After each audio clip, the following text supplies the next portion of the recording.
Hola, bienvenidos a COVID-19 la semana en América, el espacio de France 24 en el que hacemos un resumen de las noticias más destacadas relacionadas con la pandemia de COVID-19.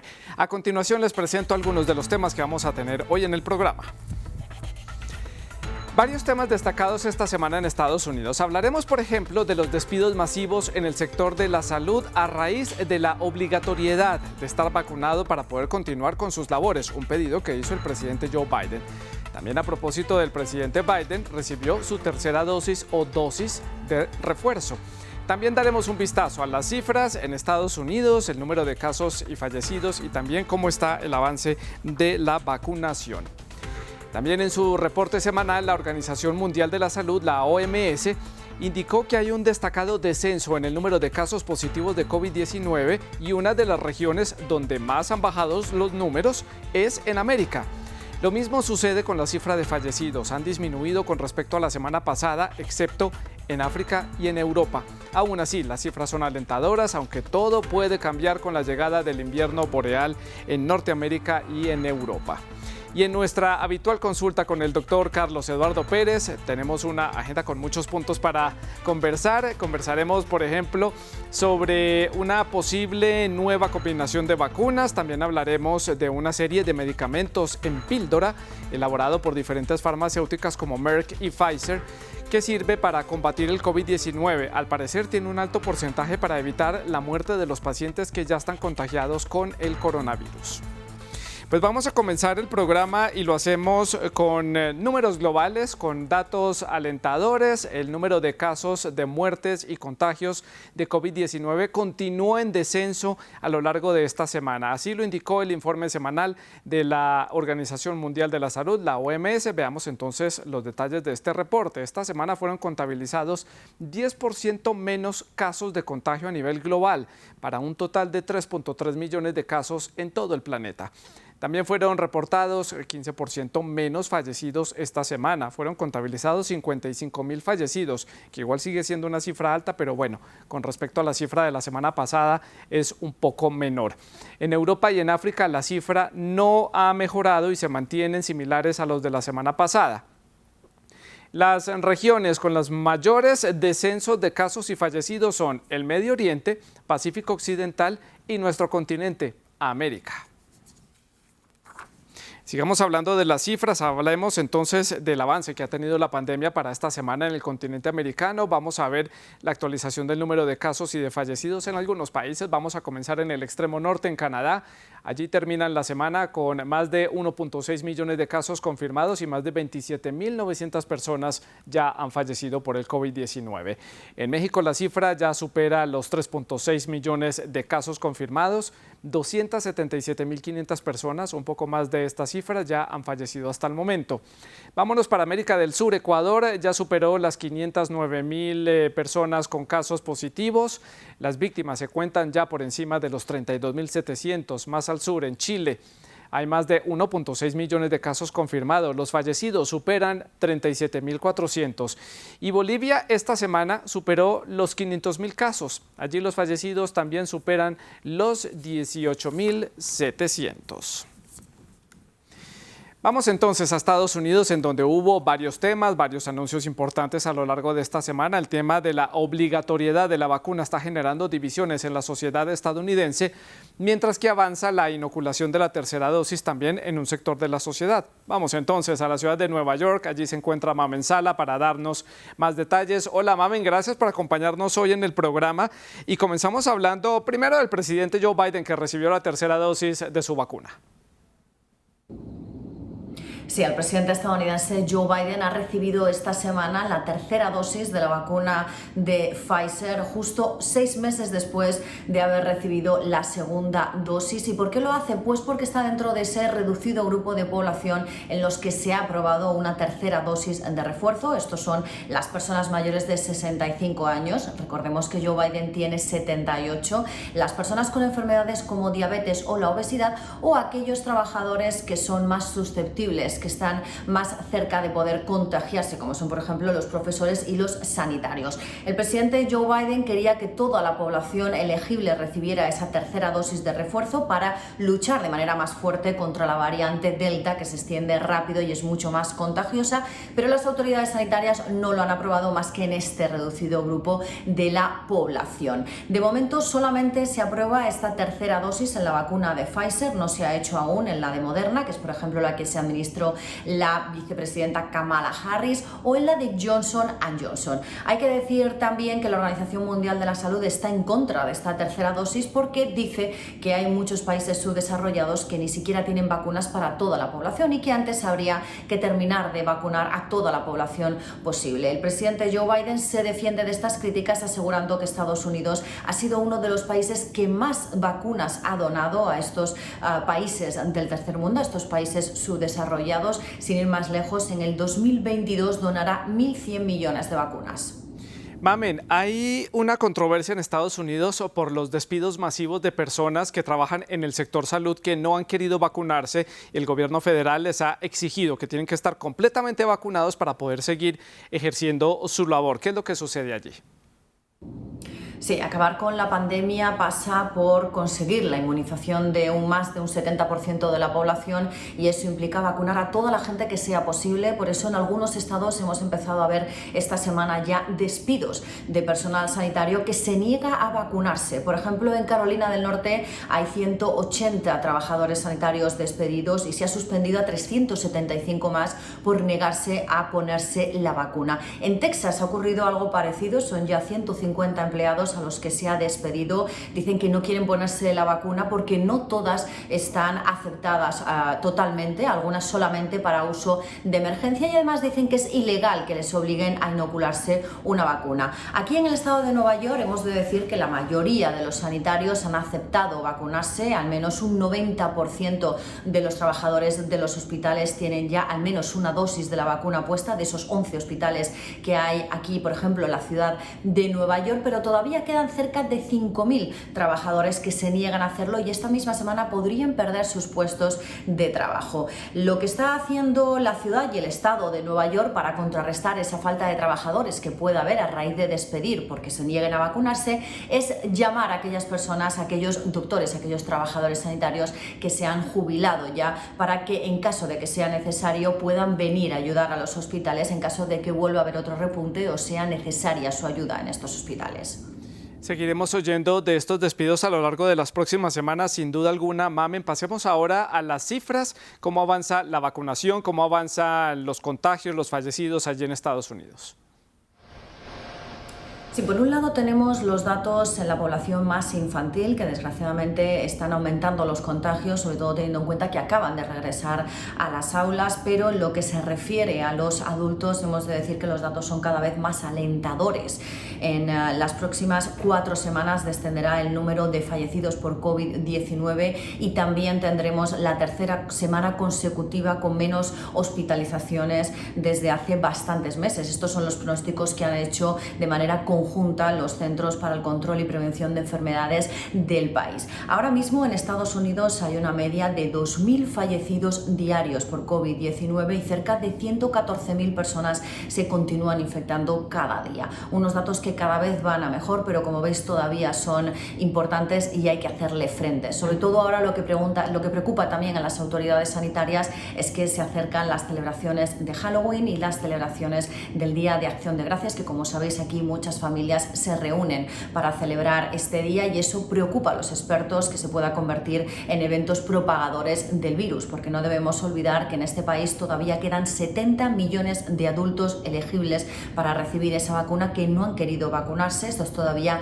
un 20% de la población y se sigue apostando, se sigue apoyando y se sigue trabajando para convencer a la población de que se vacune y poder llegar a esa inmunidad de grupo, que es lo más importante para poder vencer a la pandemia. Mamen, muchas gracias por este completo reporte desde la ciudad de Nueva York. Vale la pena destacar también, Mamen, que el estado de California se ha convertido en el primer estado de Estados Unidos en exigir la vacuna contra el COVID-19 para los estudiantes de 12 años en adelante. Veamos ahora entonces cómo está avanzando la vacunación en nuestro continente, en América. Para el cierre de esta semana les vamos a presentar el porcentaje de las personas que ya han recibido el esquema completo de la vacunación. Vamos a comenzar entonces con las cifras de México, en donde la vacunación completa ya alcanza el 34.99% de la población mexicana. En República Dominicana alcanza ya el 44.71% de la población con esquema completo. En Colombia la cifra esta semana repunta hasta el 32.79%. En Bolivia alcanzaron para el cierre de esta semana el 27.54% de los habitantes. Y vamos a finalizar con Brasil, en donde la cifra ya alcanzó el 42.46% de los ciudadanos con el esquema completo de la vacunación. Demos ahora un vistazo a la actualidad en Colombia. Allí, para conocer más detalles, vamos entonces a la redacción de France 24 en Bogotá. Allí se encuentra mi compañero Santiago Aristía. Santiago, como siempre, un gusto tenerte en el programa. Muchas gracias por acompañarnos hoy. Y las autoridades colombianas indicaron que el 1 de octubre sería la fecha para la inoculación de la tercera dosis, pero ha habido incumplimientos en las entregas de los lotes de las vacunas por parte de la farmacéutica Moderna. ¿Qué dicen las autoridades? Santiago, según indicó el director del Departamento Administrativo de la Presidencia de Colombia, hablamos de Víctor Muñoz, Colombia recibió 1.4 millones de dosis procedentes de Estados Unidos, pese a que estamos hablando de una cifra bastante generosa y que va a ayudar al plan de vacunación. Colombia recibió solo 2 millones de dosis de la vacuna de la farmacéutica Moderna, de las 4 millones que estaban pactadas para este mes. Muñoz especificó que estas dosis recibidas serán destinadas para la aplicación de segundas dosis de la población habilitada en lo que es el Plan Nacional de Vacunación de Colombia, y para las próximas semanas se esperan más de 5 millones de dosis de biológicos de las farmacéuticas como AstraZeneca, Pfizer y Johnson & Johnson. Santiago, ya lo decía yo en la presentación que el 1 de octubre fue la fecha elegida por el gobierno colombiano para empezar a inocular la tercera dosis o dosis de refuerzo. ¿Qué información adicional hay al respecto sobre cómo va a ser el plan para esta tercera dosis? Claro, efectivamente, Santiago, este 1 de octubre fue la fecha que eligieron las autoridades para comenzar con el plan de vacunación de la dosis de refuerzo o tercera dosis, que será específicamente, recordemos, para la población mayor de 70 años para esta etapa del plan de inoculación. Las vacunas disponibles son las desarrolladas por Sinovac, AstraZeneca, por Pfizer y también Moderna. Las autoridades especificaron que las personas que reciban como tercera dosis biológicos de Pfizer o de Moderna, que son de ARN mensajero, pueden llegar a tener una sintomatología mayor a la que sintieron con la dosis de Sinovac o de AstraZeneca, y no hay ningún tipo de peligro si hay combinación de biológicos. La tercera dosis, Santiago, estará también disponible para los colombianos que se vacunaron en el exterior. Santiago, gracias por esta actualización de la situación en Colombia. Como siempre, un gusto que nos acompañe en el programa. Santiago Aristía desde la redacción de France 24. Ahora demos un vistazo, una mirada a las cifras globales en Paraguay. Vamos a profundizar en unos minutos con nuestro corresponsal en Asunción, pero antes veamos cómo cierran la semana allí en este país suramericano, con más de 459.000 casos, más de 16.000 personas han fallecido en Paraguay por el COVID-19. El 25.85% de la población ya tiene el esquema completo de vacunación. En este país, el 92.86% de los casos son de la variante Delta. De la variante Gamma, solamente el 4.76% de los casos. Y el 2.38% de los casos está repartido en otras variantes. Esas son las cifras, pero veamos entonces qué es lo que está pasando allí en Paraguay. Vamos a ver en detalle con nuestro corresponsal en la ciudad de Asunción, Fernando Boxia, nos va a dar más información. Fernando, como siempre, un gusto saludarlo y hablemos de las cifras. Ya comenzábamos a dar algunas, pero actualicemos con lo que ha dicho el gobierno en cifras generales en todo Paraguay. Paraguay sigue reduciendo sus muertes y contagios diarios por COVID-19. Desde hace 2 meses que las estadísticas muestran un descenso continuo de casos y hoy en día los hospitales ya están descongestionados de pacientes. Un ejemplo de este drástico descenso es que a mediados de año Paraguay era uno de los países con mayor tasa de mortalidad por coronavirus en todo el mundo. Hace unos días, luego de 1 año y medio, el gobierno volvió a informar sobre 0 muertes diarias por coronavirus. Esto fue festejado por muchos como una clara señal de que es posible superar este año la pandemia. La llegada de la variante Delta al país no significó todavía un retroceso en ese sentido. Sin embargo, las autoridades sanitarias paraguayas observan con preocupación lo que ocurre en Brasil, donde sí se detectó un aumento de contagios de la variante Delta. Esto preocupa debido a que históricamente la situación sanitaria brasileña termina repercutiendo en la paraguaya. Como dicen muchos epidemiólogos locales, cuando Brasil se resfría, Paraguay estornuda. Bueno, la emergencia se mantiene, pero es bueno ver que en Paraguay las cifras han comenzado a bajar y a pesar de este panorama que es alentador, el gobierno sigue manteniendo restricciones. ¿Qué restricciones se mantienen allí? ¿Cuáles han sido levantadas? ¿Cómo está la situación allí en Paraguay?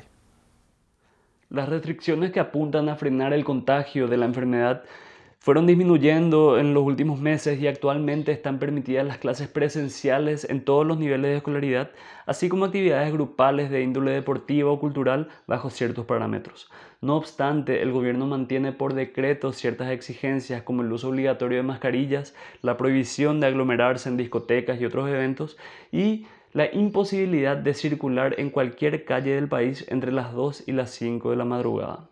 En la segunda semana de octubre, el gobierno realizará un nuevo balance para determinar si Paraguay ya puede acoplarse a la lista de países que dejaron de exigir el uso obligatorio de tapabocas al aire libre. Si los índices epidemiológicos siguen a la baja, el Poder Ejecutivo ya anunció que va a flexibilizar aún más las medidas sanitarias para volver a cierto tipo de normalidad en todo el país. Fernando, Paraguay fue uno de los últimos países en América Latina en comenzar el plan de vacunación. ¿Cómo está avanzando? ¿Se ha logrado poner un poco más al día con respecto a otros países vecinos? ¿Cómo están? Poco menos del 40% de la población total de 7.300.000 habitantes de Paraguay recibió al menos una dosis de la vacuna contra el coronavirus. Aquellos que tienen su esquema completo de vacunación representan solo el 25%. El Ministerio de Salud tiene este objetivo antes de terminar el año, vacunar a 1.100.000 personas mayores de 18 años que todavía no recibieron ninguna dosis. La escasez de vacunas sigue siendo un problema para el gobierno de Mario Abdo. Esta semana nada más, el ministro de Salud, Julio Borba, hizo un nuevo reclamo ante el Consejo Permanente de la OEA por un acceso más oportuno, justo y equitativo a las vacunas. Este reclamo fue constante por parte del gobierno paraguayo hacia el mecanismo COVAX por el incumplimiento del calendario de entrega de las dosis compradas por el gobierno paraguayo. En ese sentido, la mayor crítica hacia el presidente Mario Abdo Benítez durante la pandemia sigue siendo la incapacidad de adquirir a tiempo y forma las vacunas contra el coronavirus. La mayoría de las más de 5.500.000 dosis que llegaron hasta ahora a Paraguay fueron producto de donaciones de gobiernos extranjeros. Fernando, gracias por este reporte desde la ciudad de Asunción. Fernando Boxia, nuestro corresponsal allí en Paraguay. Vamos ahora con la consulta con el doctor Carlos Eduardo Pérez, infectólogo y asesor científico de France 24. Doctor Pérez, bienvenido, como siempre un gusto saludarlo. Abrimos nuestra agenda, muchos temas para la noche de hoy. A propósito de que Colombia comenzó a poner la tercera dosis, como lo estábamos anunciando hace unos minutos, vuelve también a surgir el tema, la polémica, el debate en torno a la combinación de las vacunas, en este caso de la vacuna de AstraZeneca y la Sputnik Light. Sí, hay que tener en cuenta que esta pauta, que se llama pauta heteróloga, que es usar dos mecanismos diferentes de vacunas, están asociadas y donde más estudios hay es en la vacuna AstraZeneca con Pfizer o los estudios que se han hecho entre Pfizer y Moderna, que han mostrado su seguridad. Por otro lado, esta vacuna de Sputnik pues, está en algunos países de América Latina, no en todos, y la combinación de esta vacuna pues, suscita algunas necesidades de estudio y de mayor información. Por ahora, lo importante es, si se hace una dosis adicional, procurar que sea la misma marca y si no, que sean vacunas RNA con vacunas de virus inactivados o con vacunas de vectores virales. Y eso se va a ir implementando poco a poco en la región. Doctor, segundo tema de la agenda que ha generado muchísima expectativa a lo largo de esta semana y es esa píldora de la farmacéutica Pfizer y también de la farmacéutica Merck. ¿De qué se trata? ¿En qué forma nos puede beneficiar este tipo de medicamentos para enfrentar el COVID-19, para prevenir que nos dé COVID-19 o para sortear mejor si ya estamos contagiados con COVID-19? ¿Qué se sabe en la comunidad científica? Es una gran noticia, porque además de las vacunas necesitábamos medicamentos eficaces. Este es un medicamento antiviral. Recordemos que todo lo que estábamos usando en COVID era para controlar la inflamación y estos medicamentos antivirales directos demostraron en sus estudios fase 3, que son estudios en miles de personas y en varias regiones, que disminuye 50% la probabilidad de hospitalización y reduce de 14 a 7% la probabilidad de un COVID severo. Es decir, para controlar una pandemia se necesita educación social, vacunas y tratamientos efectivos. Este es un paso gigantesco al de tratamientos efectivos y estamos muy esperanzados y prometedores y pendientes de revisar los datos que nos aporten MSD y Pfizer en las próximas semanas. Pues excelente noticia, ojalá esto dé buenos resultados porque sería ya entonces la tercera pieza de este rompecabezas que nos ayudaría a empezar a hacerle frente mucho más fuertes al COVID-19. Paso al siguiente tema de la agenda y es un estudio de la Universidad de Vanderbilt en Estados Unidos que descubrió que hay un anticuerpo ultra potente contra las diferentes variantes del COVID-19. ¿De qué se trata? ¿Qué es un anticuerpo ultrapotente? ¿Esto cómo beneficia al cuerpo o esto nos juega en contra? ¿De qué se trata esto? No, estos son todos los procesos que hay para disecar el sistema inmunológico, nuestro sistema de defensas, para poder neutralizar el virus. Lo que se encuentra y lo que se documenta es que cada vez hay mayor precisión sobre qué anticuerpos, qué defensas actúan sobre el coronavirus, pero lo que es muy importante es que si pueden neutralizar variantes del coronavirus, no solamente una variante, sino todas las variantes, podrá estos anticuerpos ser el target para hacer una vacuna. Esta digamos, descripción de este tipo de anticuerpos lo que permite la reformulación de unas vacunas de segunda o tercera generación que permitan controlar las variantes alfa, beta, gamma, lambda y todas las del abecedario, porque sería una vacuna que neutralizaría completamente estas familias. Esperemos los anticuerpos, esto es un primer paso, pero es un paso hacia adelante en el control de la pandemia. Bueno, muy buenas noticias entonces a lo largo de esta semana con todo esto que nos está explicando. Doctor, otro tema que tenemos en la agenda es las evidencias que hay de síntomas de estrés por la pandemia, estrés post-COVID en los niños, en los menores de edad. ¿Cómo afrontarlo? ¿Cómo se puede detectar que un menor está presentando síntomas de estrés si ya sufrió COVID-19 o simplemente por la situación en la que hemos estado a lo largo de prácticamente 2 años? Sí, creo que uno de los grandes retos que tuvimos durante la pandemia y que descuidamos un poco fue la salud mental. La situación de encierro, la paranoia, el miedo a la muerte, la incertidumbre, la desagregación familiar, la pérdida de familiares, pues afecta a la población infante. Pero además de eso, los niños que sufren COVID tienen esos problemas, además un problema mental de estrés que se ha descrito en las poblaciones infantiles. Pues este es un llamado a la pedagogía, a que cuidemos a nuestros niños, a que hablemos con franqueza de la enfermedad, a que no nos aterroricemos por lo que estamos viviendo, sino que seamos realistas, porque el mejor remedio para el estrés es la buena información y la comunicación.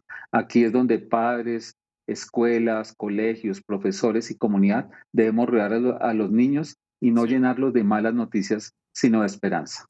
Gran tema, doctor. Creo que esto valdría la pena profundizar un poco más en él. Cierro esta agenda hablando de los síntomas que trae el COVID después de haberlo padecido. Ya teníamos la disnea, la pérdida del gusto, la pérdida del olfato. Ahora parece que hay que añadir también el síndrome de colon irritable. Digamos que hay una gran manifestación de síntomas. Por ejemplo, lo que hemos visto con esta variante Delta es que no da las alteraciones en el olfato. Y las alteraciones gastrointestinales han estado presentes siempre en la pandemia. Este es un virus que tiene esa capacidad de inflamar el intestino. Algunos estudios han mostrado que hay disfunción de la motilidad intestinal en pacientes por COVID, es algo que hay que evaluar, pero hay que tener en cuenta que también las pacientes enfermos por COVID se puede manifestar como diarrea, no necesariamente como una inflamación de colon, sino como diarrea como parte del cortejo sintomático. En conclusión, digamos que cada día aprendemos más. Hay que estar mucho más pendientes y si uno tiene un problema de salud, lo que debe consultar es el médico y no las redes sociales ni Google, porque en un medio de una pandemia necesitamos descartar la enfermedad y poder actuar a tiempo. Doctor Pérez, como siempre un gusto. Muchas gracias por aclarar para nuestra audiencia todas estas dudas. Gracias por habernos acompañado. Pues ya lo estábamos mencionando, la farmacéutica Merck anunció que su pastilla contra el COVID-19 reduce las posibilidades de hospitalización y también de muerte tras contraer el COVID-19 en un 50%. Este medicamento ya está en fase 3. Veamos. Una posible nueva herramienta en la lucha contra el COVID-19 se llama Molnupiravir y es el antiviral experimental de la farmacéutica Merck, cuyos resultados sorprenden a la comunidad médica. La pastilla promete la reducción de las posibilidades de hospitalización o muerte en un 50% tras contraer el virus. Disponer de una pastilla para prevenir la evolución a una enfermedad grave cambiaría la forma de tratarla. Las personas podrían ir a su farmacia y tomar su medicación de la misma manera que lo hacen con otros medicamentos. Esto nos permitiría tratar a muchas más personas con mayor rapidez y menos gasto. Esta se administra a los pacientes que han contraído el COVID-19 recientemente y se toman 2 dosis diarias durante 5 días. Entre las 775 personas que se sometieron a la fase 3 del estudio, no hubo muertes entre los pacientes que tomaron el Molnupiravir y solo 8 personas del grupo que tomó el placebo murieron tras el experimento. La noticia tuvo sus impactos en el mercado, mientras que las acciones de Merck subieron un 12%, las de los fabricantes de vacunas como Pfizer o Moderna cayeron. A pesar de que las autoridades sanitarias consideran que los resultados son impresionantes, defienden la vacunación como primera opción. Si se aprueba, creo que la forma correcta de pensar en esto es que se trata de una herramienta adicional para proteger a las personas de los peores resultados del COVID-19. Creo que es realmente importante recordar que la vacunación sigue siendo de lejos la mejor de nuestras armas. No obstante, el gobierno ya ha cerrado un contrato de 1,7 millones de dosis con Merck, que se materializará siempre y cuando las autoridades sanitarias aprueben su uso de emergencia. El próximo objetivo del laboratorio es desarrollar las pastillas para que se puedan usar también para prevenir el COVID-19. Hablamos ahora de Perú. Hubo novedades positivas esta semana en este país suramericano. Han disminuido los casos de contagio y también el número de víctimas. Vamos a conocer los detalles con Francisco Zacarías en la ciudad de Lima. Francisco, buenas tardes, gracias por acompañarnos. Precisamente en Lima, la capital, que es donde usted se encuentra, hubo días de esta semana en los que no se registraron víctimas mortales por COVID-19. Santiago, esto podría ser quizás la mejor noticia en Perú desde que comenzaron los contagios del COVID-19. El Ministerio de Salud ha anunciado que por primera vez desde que se inició la pandemia, este lunes no se registraron fallecidos en Lima. Y no solo eso, las autoridades sanitarias señalan que ese día en todo el país solo murieron 8 ciudadanos por el coronavirus. Precisan que 7 de ellos no estaban vacunados. El reporte revela que las muertes por SARS-CoV-2 en las últimas 22 semanas van en descenso. Esto es tomado como una victoria parcial. Sin embargo, el gobierno exhorta a la población al no contagiarse ni bajar la guardia y continuar cumpliendo los protocolos sanitarios y vacunarse contra el COVID-19. La estrategia es que mientras más peruanos estén vacunados, habrá menos restricciones por la emergencia sanitaria y menor número de fallecidos en una tercera ola. Francisco, entonces hablemos de las cifras de contagiados y de fallecidos a nivel nacional en todo el territorio peruano.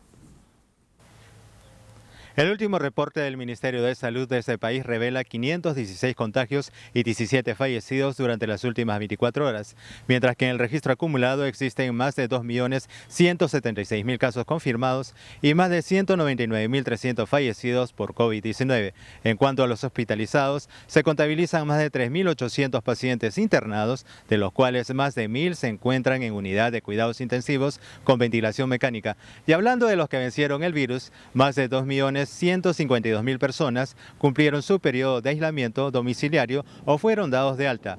Fernando Ceballos, ministro de Salud, señaló que Perú se encuentra viviendo una especie de silencio epidemiológico. Sin embargo, el sector se mantiene en alerta porque la variante Delta se encuentra en todas las regiones y es 8 veces más contagiosa y agresiva.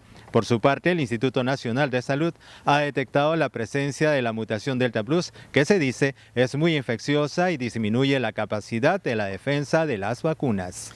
Francisco, así las cosas, ¿cómo está avanzando la vacunación entonces en ese país? Perú ha aplicado hasta el momento más de 26.496.000 dosis de vacunas contra el COVID-19, de los cuales más de 15.764.000 corresponden a la primera dosis y más de 10.729.000 a la segunda dosis.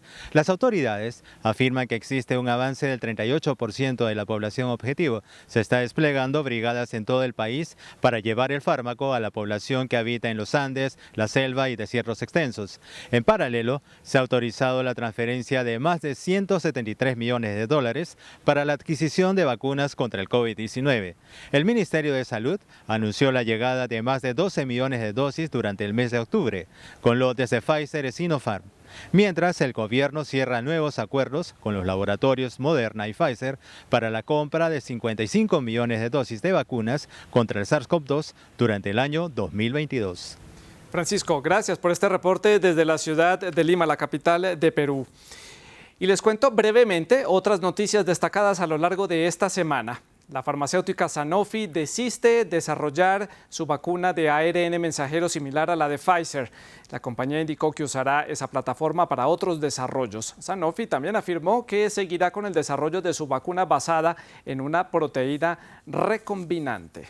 Brevemente también les cuento que solo 15 de los más de 55 estados del continente africano han logrado inocular el 10% de la población. Esto deja en evidencia la inequidad y también el acceso o el difícil acceso a las vacunas y lo atrás que está África para alcanzar un control de la pandemia o una inmunidad del rebaño. Y también brevemente, Brasil superó los 590.000 muertos por cuenta del COVID-19. Los números son, sin embargo, a nivel nacional han mostrado un leve descenso desde hace 2 meses, gracias al avance de la vacunación en los diferentes estados brasileños. Y la inequidad en la repartición de las vacunas se ha convertido en un tema crítico para los países de América Latina. Así lo expresaron los mandatarios de la región durante el Consejo Permanente de la Organización de Estados Americanos. El secretario general de esta organización, Luis Almagro, se refirió a este tema. La necesidad de acelerar la vacunación. Necesitamos más dosis, este hemisferio necesita más dosis, nuestros países necesitan más dosis y definitivamente ese es el camino hacia adelante. Para recuperar el tejido social, para reafirmar el crecimiento de la economía y para asegurar las condiciones de salud de la población hemisférica. Y ahora demos un vistazo a otras noticias relacionadas con el COVID-19 destacadas en redes. El diario LA Times titula «La OMS propone a los países de América un acuerdo ante futuras pandemias». El director de la OMS, Tedros Adhanom Ghebreyesus, pidió a América que apoye un acuerdo para afrontar las pandemias. Esto tras el impacto causado por el COVID-19 en la región.